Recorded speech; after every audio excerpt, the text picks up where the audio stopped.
欢迎观看老爸的时光，今天分享一款最近特别火的盘塔的制作方法。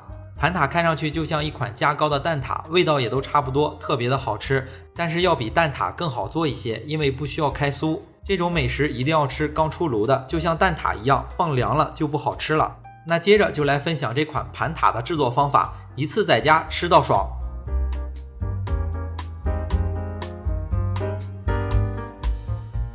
首先准备材料，制作方法还是比较简单的。100克已经软化的黄油，白糖粉30克，低筋粉200克左右，奶粉20克，鸡蛋1个。首先把30克的糖粉加入到100克已经软化好的黄油里面，黄油不是那种已经软化成液体的，微微有一点软化，但是还是块状。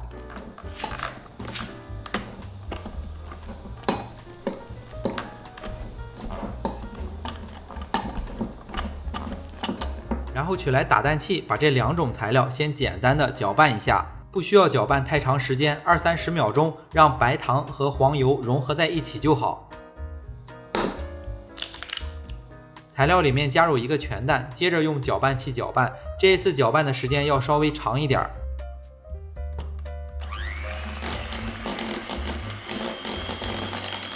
搅拌的时间大概1分钟左右，3种材料混合均匀，颜色看上去要比搅拌之前稍微浅一点。搅拌好之后开始添加粉料，20克的奶粉和200克的低筋粉全部添加进去。如果面粉中有小面疙瘩、小硬块，记着过筛一下。用刮刀把所有的材料混合成一个面团，这样面皮就制作好了。相比蛋挞的面皮，制作难度下降了很多。准备的这份材料可以制作8个盘塔，用到的材料不是很多，为了好搅拌，可以选择用一个这样的杯子。面粉的用量是200克，我们要根据自己用到鸡蛋的大小、黄油是否含水，或者是面粉的吸水量，来左右调整一点点面粉的用量，最后调整到把材料和成一个这样很柔软的面团就好。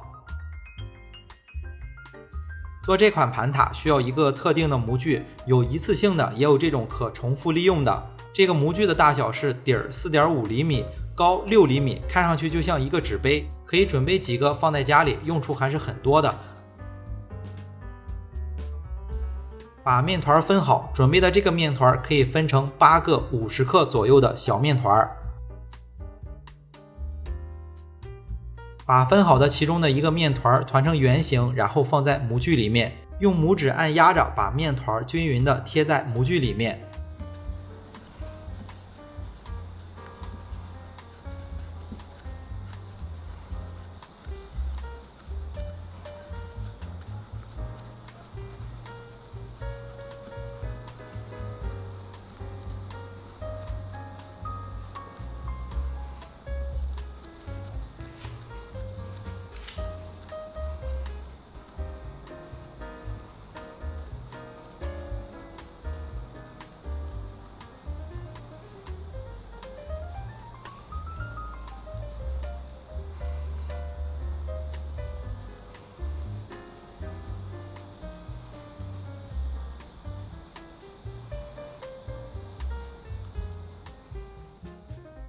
取来小刀修剪一下边角，这样面皮就制作好了。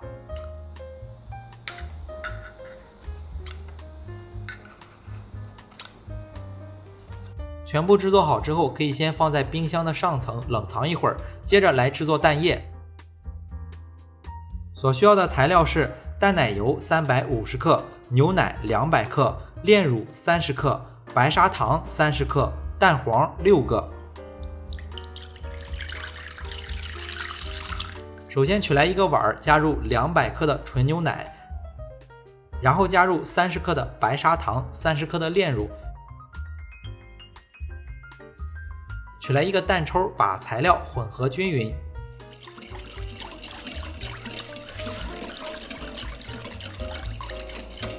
混合好之后，加入6个蛋黄，然后接着混合。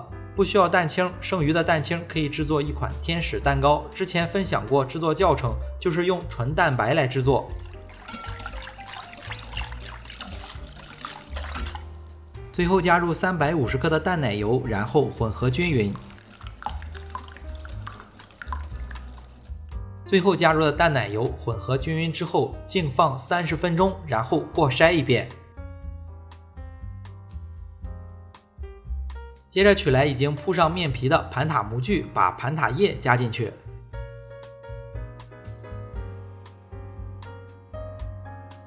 材料不需要加得太满，留有1公分。材料可能会有少许的剩余，可以在超市顺手买几个蛋挞皮，做几个蛋挞，不要浪费材料。接下来就可以放入到烤箱了。烤箱的温度设定是把上火预热到160度，下火预热到160度，放在烤箱的下层烤45分钟左右。如果在烤制的过程中表皮上色严重，可以把上火调低至140度。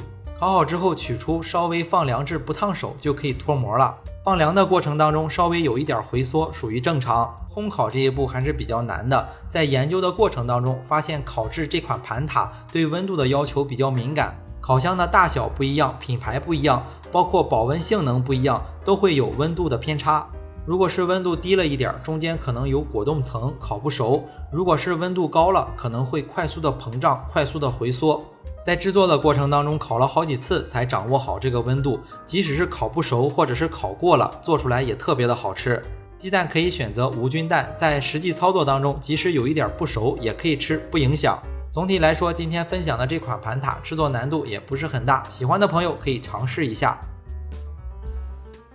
今天是阳历的8月17号，阴历的7月10号，下个月就是中秋节了，可以提前准备一些材料。周六就来开始分享月饼的制作方法。首先制作的就是5仁馅的月饼，自己来制作，里面满满的都是果仁。